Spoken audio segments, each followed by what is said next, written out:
بسم اللہ توکلت علی اللہ لا حول ولا قوت الا باللہ۔ بسم اللہ، اللہ کے نام کے ساتھ، یعنی میں اللہ کے نام کے ساتھ اپنے گھر سے نکلتا ہوں۔ توکلت علی اللہ، اللہ پر بھروسہ کیا میں اللہ رب العزت پر میں نے بھروسہ کیا۔ لا حول ولا قوت الا باللہ، اللہ کے سوا نہ کوئی قوت دے سکتا ہے نہ طاقت دے سکتا ہے، یعنی نہ کوئی گناہوں سے بچا سکتا ہے، نہ کوئی شرور سے بچا سکتا ہے، نہ کوئی خرابیوں سے بچا سکتا ہے، نہ کوئی اچھائی اور نیکی کی توفیق دے سکتا ہے۔ بسم اللہ توکلت علی اللہ لا حول ولا قوت الا باللہ۔ بسم اللہ توکلت علی اللہ لا حول ولا قوت الا باللہ۔ بسم اللہ توکلت علی اللہ لا حول ولا قوت الا باللہ۔ اس دعا کی فضیلت سنیں۔ فرمایا جو شخص یہ دعا پڑھ لیتا ہے تو اس کے لیے منادی کروائی جاتی ہے، اس کے لیے یہ اعلان ہوتا ہے، نمبر 1، تیری کفایت کی گئی، یعنی تیری جتنی ضروریات ہیں وہ اللہ رب العزت نے اپنی رحمت سے پوری کر دی، اللہ اپنی رحمت سے پوری کر دیں گے۔ نمبر 2، وَوُقِيتَ، کفیتا وَوُقِيتَ، وقیتا تجھے بچا لیا گیا، ہر شر سے بچا لیا گیا، ہر مسئلے سے بچا لیا گیا، ہر حادثے سے بچا لیا گیا، اللہ نے اپنے کرم والا معاملہ فرما دیا۔ اور نمبر 3، تجھے ہدایت دے دی گئی۔ تو یہ تینوں چیزیں، یعنی سب سے پہلی چیز کہ کوئی آدمی کا ہو، کوئی بندے کی بیک ہونی چاہیے۔ آپ نے سنا اگر دنیا میں لوگ کہتے ہیں کہ کوئی بیک ہونی چاہیے، تو یہ دعا پڑھ کے نکلنے سے اللہ رب العزت کی بیک بندے کو حاصل ہو جاتی ہے، اللہ کی پشت پناہی حاصل ہو جاتی ہے، اللہ کی امان اور اللہ کا تحفظ حاصل ہو جاتا ہے۔ اور پھر بندہ یہ چاہتا ہے کہ میرا تحفظ ہو، پروٹیکشن چاہتا ہے، سیفٹی چاہتا ہے، سیکیورٹی چاہتا ہے، تو اللہ رب العزت نے اپنی رحمت سے اس دعا کے اندر اپنے بندے کے لیے تحفظ رکھا ہے۔ اور نمبر 3، بندہ فتنوں اور گمراہیوں سے بچنا چاہتا ہے، اللہ رب العزت نے اس دعا میں ہر فتنے سے حفاظت کا ذریعہ بنایا۔ اس لیے اس دعا کو پڑھیں، اسے یاد کریں، اسے ذہن نشین رکھیں، اسے تازہ رکھیں۔ بسم اللہ توکلت علی اللہ، بسم اللہ توکلت علی اللہ لا حول ولا قوت الا باللہ۔ خدا نہ خواستہ کسی کو یہ دعا یاد نہیں ہے تو وہ یہ کرے کہ گھر سے نکلتے ہوئے کم از کم بسم اللہ تو ضرور پڑھے، اللہ کا نام ضرور لے، اللہ کا نام لیے بغیر گھر سے کوئی نہ نکلے۔ دوسری چیز جو آج کے سبق میں پڑھنی ہے وہ ہے اقلاب کا قاعدہ۔ تجوید کے اندر ہم نے سب سے پہلے یرملون کا قاعدہ پڑھا، اس کے بعد ہم نے اظہار کا قاعدہ پڑھا، اب یہاں اقلاب کا قاعدہ۔ اقلاب کا کیا معنی ہے؟ یہ انقلاب کی طرح ہی ہے۔ انقلاب آپ نے سنا، انقلاب کیا ہوتا ہے؟ تبدیلی آ جاتی۔ تو یہاں نون ساکن یا تنوین کے بعد، نون ساکن یا تنوین کے بعد اگر با آ جائے، یہ ایک ہی حرف آئے گا، اگر با آ جائے گا تو وہاں اقلاب ہوگا۔ اقلاب کا کیا مطلب ہے؟ کہ نون کو میم میں بدل دیں گے، وہاں نون کو میم میں بدل دیں گے، وہاں تنوین کو میم میں بدل دیں گے۔ یہ آپ کے سامنے، تو یہ بہت ساری مثالیں آپ کے سامنے ہیں، یہ انشاءاللہ العزیز گروپ میں شیئر کر دی جائیں گی۔ ان مثالوں کو سامنے رکھیں۔ انبتت، انبتت من بقلها، من بقلها، تو یہ لا مرحبا بهم خبیرا بصیرا سمیع بصیر، تو یہ نون نہیں پڑھ رہے، میم پڑھ رہے، میم۔ یہ قرآن کریم میں لکھا ہوا بھی ہوتا ہے میم، تو یہ میم جہاں جہاں قرآن کریم میں لکھا ہوا ہو تو اس میں آپ دیکھیں گے کہ اس کے بعد با آ رہا ہے. بعض جگہ یہ رموز اوقاف میں بھی میم لکھا ہوتا ہے، وہ میم تھوڑا سا الگ ہو کر لکھا ہوتا ہے، یعنی وہاں لفظ ختم ہوتا ہے اور الگ سے لکھا ہوتا ہے. اور یہ جو میم ہے یہ میم نون ساکن یا تنوین کے اوپر لکھا ہوگا، جیسے یہاں نظر آ رہا ہے آپ کو مثالوں میں. تو اس میم کو سمجھنا ہے، اس کا قاعدہ ذہن نشین رکھنا ہے اور اس کے مطابق عمل کرنا ہے. تیسری چیز جو آج کی نشست میں آپ کے سامنے رکھنی ہے وہ ہے واجبات نماز. تو واجبات نماز کے لیے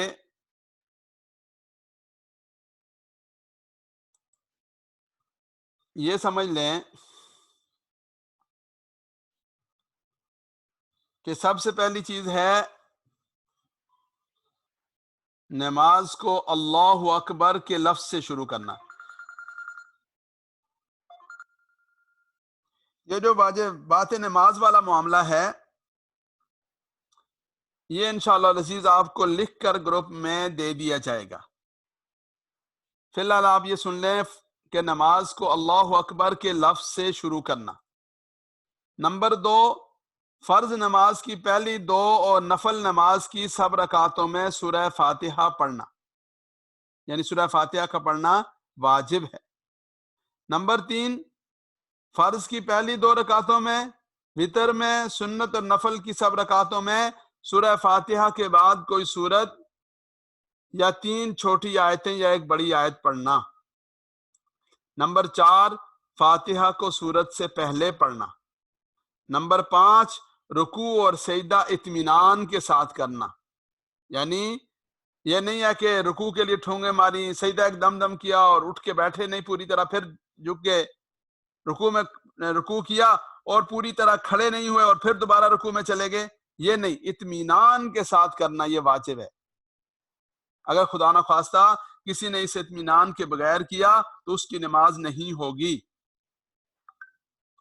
اور نمبر 6، دونوں سجدے ایک ساتھ کرنا. نمبر 7، رکوع کے بعد بالکل سیدھا کھڑا ہونا. اور نمبر 8، دونوں سجدوں کے درمیان اچھی طرح سے بیٹھ جانا، یعنی جلسہ کرنا. نمبر 9، 3 اور 4 رکعت والی نمازوں میں 2 رکعت کے بعد تشہد کے بقدر بیٹھنا. نمبر 10، دونوں قعدوں میں تشہد پڑھنا. نمبر 11، فجر، مغرب، عشاء، جمعہ، عیدین، تراویح اور رمضان شریف کے وطروں میں اونچی آواز سے قرات کرنا اور ظہر اور عصر میں آہستہ آواز سے کرنا. اور نمبر 12، نماز کو السلام کے لفظ سے ختم کرنا. نمبر 13، وطر میں دعائے قنوت کے لیے تکبیر کہنا. نمبر 14، دعائے قنوت پڑھنا. اور نمبر 15، عیدین کی نمازوں میں 6 زائد تکبیرات کہنا. یہ جو نمبر 15 ہے اس کو عموماً شمار نہیں کیا جاتا، اس سے کہ عید کا معاملہ ہے، سال میں ایک دفعہ آتا ہے، ورنہ اس کو بھی ذہن میں رکھ لیں، عیدین کی نمازوں میں 6 زائد تکبیرات کہنا. تو یہ 15 نماز کے واجبات ہیں جو لکھ کر آپ کے ساتھ شیئر کر دیے جائیں گے. تو ان کو ذرا اچھی طرح سے ذہن نشین کر لینا ہے تاکہ جو سجدہ سہو کے مسائل ہیں پھر ہم ان کو سمجھ سکیں. اور وہ سب سے اہم اس طرح اہم مسائل ہیں کہ اکثر اوقات آدمی بھول جاتا ہے اور آدمی کو سمجھ نہیں آتی کہ مجھے کیا کرنا چاہیے. تو یہ واجبات لکھ کر آپ کے ساتھ شیئر کر دیے جائیں گے انشاءاللہ العزیز. تو ان کو یاد کرنے اور ذہن نشین رکھنے کا اہتمام فرمائیں. سبق کا اگلا حصہ ہے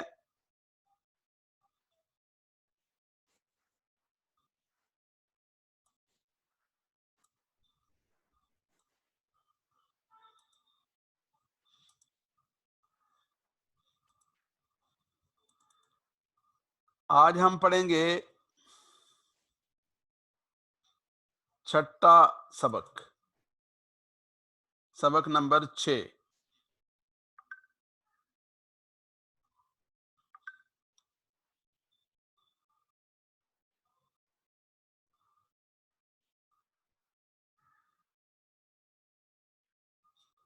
جی یہ سبق نمبر 6 تو غالباً ہم نے پڑھ لیا۔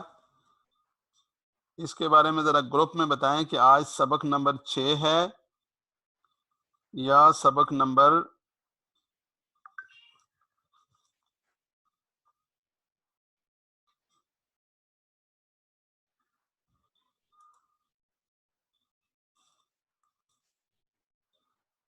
جی واٹس ایپ گروپ میں بتائیں کہ سبق نمبر کون سا ہے آج۔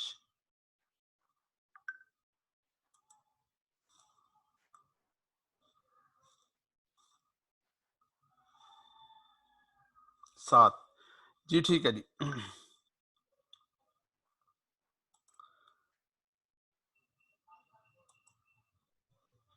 سبق نمبر 7 ہم پڑھ رہے ہیں جی۔ بسم اللہ الرحمن الرحیم۔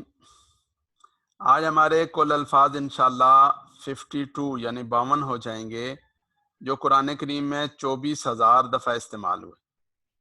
دعا پڑھنی ہے آج، رب زدنی علما۔ بسم اللہ الرحمن الرحیم۔ وقل اور کہہ دیجئے، رب اے میرے مالک، اے میرے رب، اے میرے پروردگار، زدنی زد زیادہ کر، نی مجھے، میرے لیے، علما علم میں، وقل کہہ دیجئے، رب زدنی علما، اے میرے رب زیادہ کر مجھے علم میں، مجھے میرے علم کو بڑھا دے۔ تو یہ دعا کثرت کے ساتھ پڑھیں، شوق اور ذوق کے ساتھ پڑھیں، ایسی کیفیت میں پڑھیں کہ جیسے ہم اپنی دیگر ضروریات کے لیے مانگتے ہیں، پڑھتے ہیں۔ دوسری ہے سورہ قلم کی آیت مبارکہ، جس میں یہ بتایا جا رہا ہے کہ وسائل اور ذرائع کو اختیار کرنا چاہیے۔ جیسے الحمدللہ یہ کمپیوٹر کا اور انٹرنیٹ کا اور پیکیجز کے استعمال کا سب سے زیادہ اچھا طریقہ ہے۔ موبائل ہمارے پاس پہلے بھی تھے، کمپیوٹر ہمارے پاس پہلے بھی تھے، پیکیج ہمارے پاس پہلے بھی تھے۔ اللہ تعالیٰ معاف فرمائیں، فضولیات میں لگتے رہے، اللہ نے کرم فرمایا اور الحمدللہ ہمارے لیے ایسی شکل نکلی کہ ہم اسے اللہ رب العزت کے قرآن اور دین کے لیے استعمال کر رہے ہیں۔ تو الذی، وہ اللہ، وہ جس نے کہ، الذین سورہ فاتحہ میں جو آیا تھا، علامہ، یہ 304 دفعہ یہ آتا ہے الذی قرآن کریم میں۔ علامہ سکھایا، الذی واحد ہے، الذین اس کی جمع ہے، صراط الذین انعمت علیہم سورہ فاتحہ میں آپ نے پڑھا۔ علامہ سکھایا، بالقلم قلم کے ذریعے سے، تو علامہ سکھانا اور تعلمہ سیکھنا، بالقلم قلم کے ذریعے سے، تو قلم ایک ذریعہ تھا، اسے اختیار کیا، اور جب کوئی آدمی لکھتا ہے تو اس کی اور بات ہوتی ہے۔ لکھنا اس سبق کو قید کرنے کی طرح ہے، اس کو محفوظ کر کے تالے میں رکھنے کی طرح ہے، لاکر میں رکھنے کی طرح ہے جی، لاکر میں رکھنے کی طرح ہے۔ تو اگر ہم نے اس کو لکھ لیا اور اس کو محفوظ کر لیا تو وہ محفوظ ہو گیا۔ اس لیے یہ بات ذہن میں رکھیں کہ جو چیز بھی ہے اس کے لیے جو جو ذرائع ہیں وہ اختیار کرنے ہیں۔ یہ کس چیز؟ مدرسے کی زکوٰۃ ہے سر، سوری جی، اچھا جی، تو جو چیز بھی ذرائع ہیں ان ذرائع کو اختیار کرنا ہے۔ ذرائع کو جب اختیار کریں گے تو اس کے ذریعے سے وہ چیز زیادہ جلدی سیکھنے میں آسان ہو جائے گا۔ جیسے میں نے عرض کیا کہ یہ جدید دور کا ذریعہ ہے انٹرنیٹ، موبائل، تو ہم الحمدللہ اسے قرآن اور دین سیکھنے کے لیے استعمال کر رہے ہیں، تو اللہ تعالیٰ کی رحمت سے اس کے جو فوائد اور برکات ہیں وہ آپ خود محسوس کر رہے ہیں کہ ہمیں آنا جانا نہیں پڑ رہا، اور اسی طرح بنی بنائی تیار چیز ہمارے پاس آ جاتی ہے، اور بہت ساری سہولت اور جو ہے وہ اللہ رب العزت نے ہمارے لیے اپنی رحمت سے آسانی پیدا کر دی۔ تو اس لیے آپ سب نے جو جو ذرائع اور وسائل ہیں انہیں اختیار کرنا ہے۔ خاص طور پر ہوم ورک کرنے کا ضرور اہتمام کریں۔ میں دیکھتا ہوں کہ جو حضرات ہوم ورک کرنے کا اہتمام کرتے ہیں الحمدللہ ان کی کارکردگی دوسروں سے مختلف ہوتی ہے اور ان کا کام دوسروں سے مختلف ہوتا ہے، ان کے لیے ترجمہ کرنا دوسروں کے مقابلے میں زیادہ آسان ہوتا ہے۔ یعنی ابھی جیسے جیسے ہم آگے بڑھتے جائیں گے ہم ترجمہ کریں گے انشاءاللہ العزیز زیادہ زیادہ، تو جب زیادہ ترجمہ کریں گے تو اس وقت جنہوں نے ہوم ورک کیا ہوگا، جنہوں نے سبق کو لکھا ہوگا، جنہوں نے مشق کر کے لائی ہوگی، ان کے لیے جو ہے وہ آسان ہوگا اور ان کو دوسروں کے مقابلے میں نسبتاً کم مشکل کا سامنا کرنا پڑے گا۔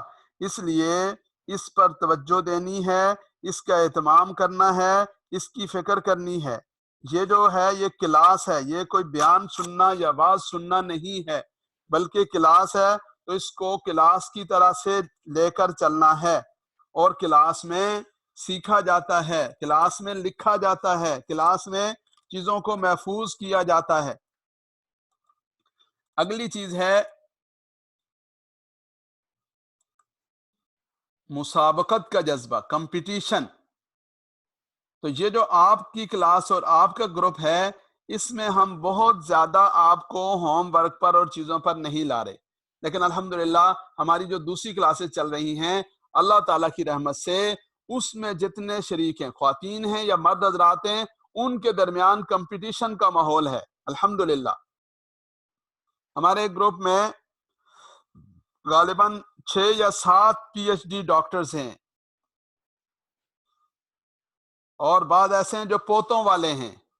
خواتین کے گروپ میں الحمدللہ اللہ رب العزت کی رحمت سے بہت ہی محنت کرنے والی خواتین ہیں، لیکن سارے عمر کے باوجود، ذمہ داریوں کے باوجود، مسائل کے باوجود الحمدللہ ہوم ورک کر کے اور کام کر کے آتے ہیں، اور اس کی جو برکات ہیں وہ بھی محسوس کرتے ہیں۔ اس لیے آپ سے بھی گزارش ہے کہ ذوق اور شوق کے ساتھ، یہ جیسے کل بھی آپ کے سامنے آیا کہ محترمہ ہما سلیم صاحبہ کو اللہ جزائے خیر نصیب فرمائے، ہم تو ان کے بارے میں یہ سمجھتے رہے کہ یہ ان کا دنیا جہان کا اور کوئی کام نہیں ہوگا، صرف قرآن کریم پڑھنا ہوگا، تو معلوم ہوا کہ ہاؤس وائف ہیں، گھر کی ساری ذمہ داریوں کے ساتھ الحمدللہ سارے کلاسز میں شریک ہوتی ہیں اور ہوم ورک کر کے محنت کر کے لاتی ہیں۔ تو یہ آپ کے لیے ایک بہت اچھی مثال ہیں۔ ابھی تھوڑی دیر بعد میں ان کا ہوم ورک بھی آپ کو دکھاتا ہوں، تو آپ دیکھیں گے کہ ماشاءاللہ کس انداز سے یہ محنت کرتی ہیں۔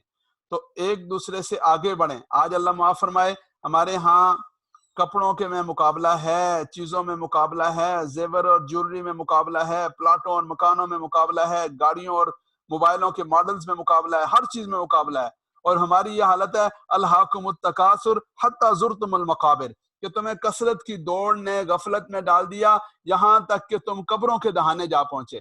تو ہر چیز میں کمپٹیشن ہے۔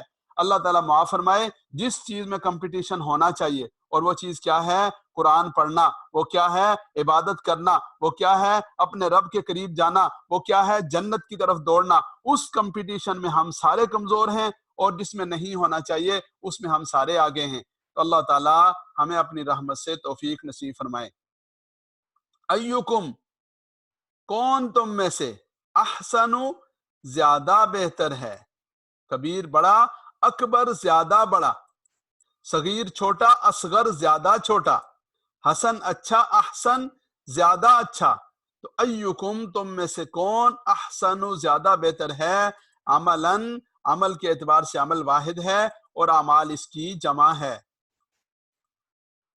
ایکم احسن عملا، اس لیے ہم نے تمام وسائل کو اختیار کر کے اللہ رب العزت کی رضا کے لیے کمپٹیشن کا ماحول بنا کر اسے سیکھنے کا اہتمام کرنا ہے۔ یہ گرامر کا حصہ ہے۔ ہوا، ہم، انت، انتم، انا، نحن، ہو، ہم، کا، کم، یہ، نا، اس کے پیچھے کوئی چیز لگے گی، کوئی لفظ لگے گا، جیسا کہ ربو ہو، ربو ہم، ربو کا، ربکم، ربی، ربنا، یہ اسم لگ رہا ہے۔ بعض جگہوں پر فعل بھی لگے گا، وہ آپ کو آگے بتائیں گے۔ یہ حروف جار ہے، اس کے بارے میں 4 اہم باتیں ہیں، وہ ذہن میں رکھ لیں۔ یہ چاروں آپ نے پڑھ لیے، لام، من، عن، ما، با، فی، علا، الا، یہ 8 کے 8 آپ نے پڑھ لیے، لیکن اگر صرف یہاں سن لیے تو اس کو آپ پڑھ لینا نہیں کہتے۔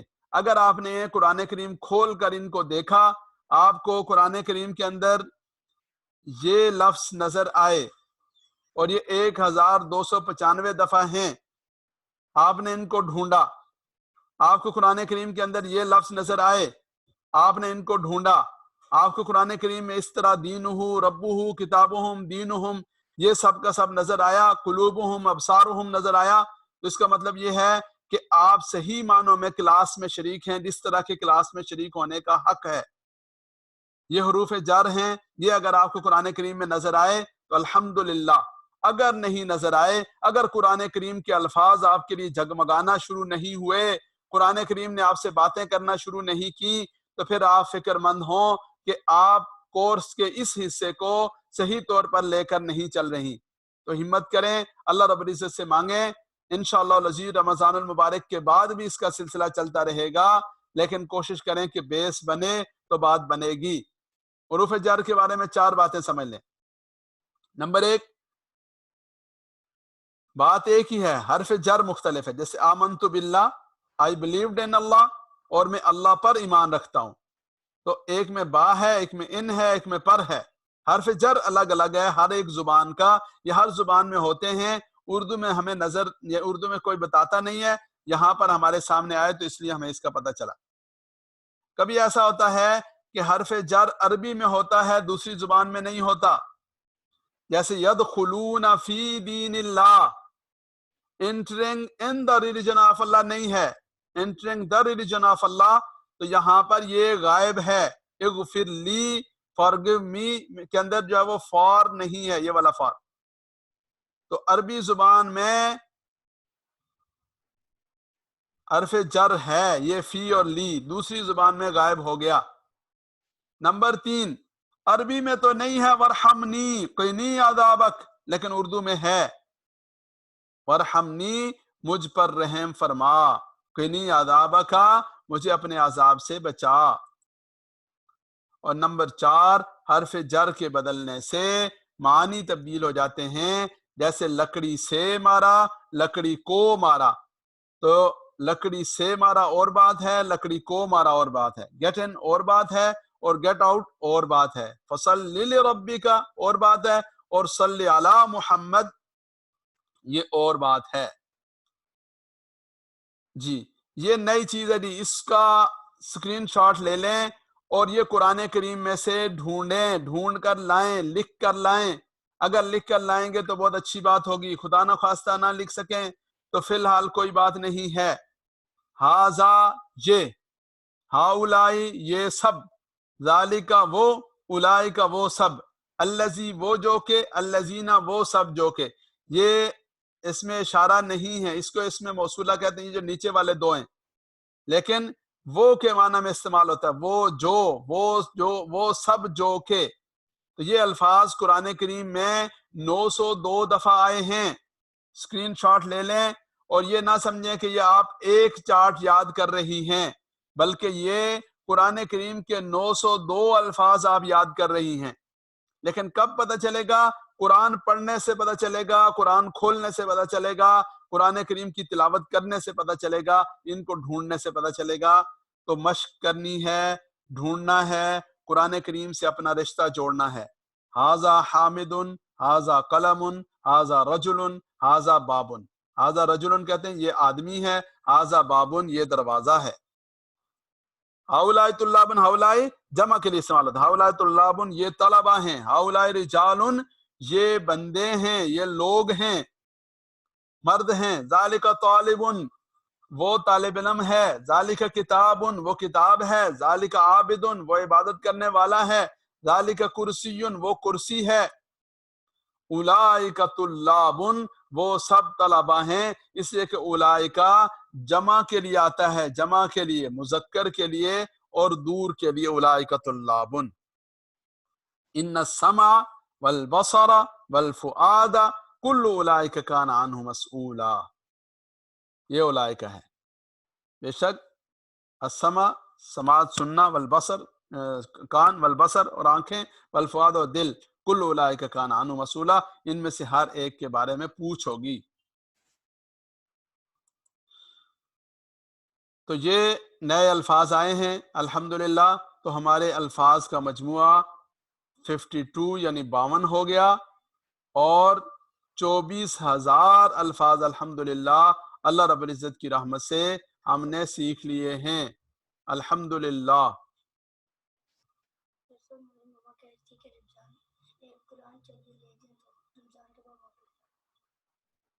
اچھا چلے جی، الحمدللہ یہ آپ نے یہ سارا پڑھ لیا۔ اللہ تعالیٰ اپنی رحمت سے قبول فرما لیں اور اپنی رضا نصیب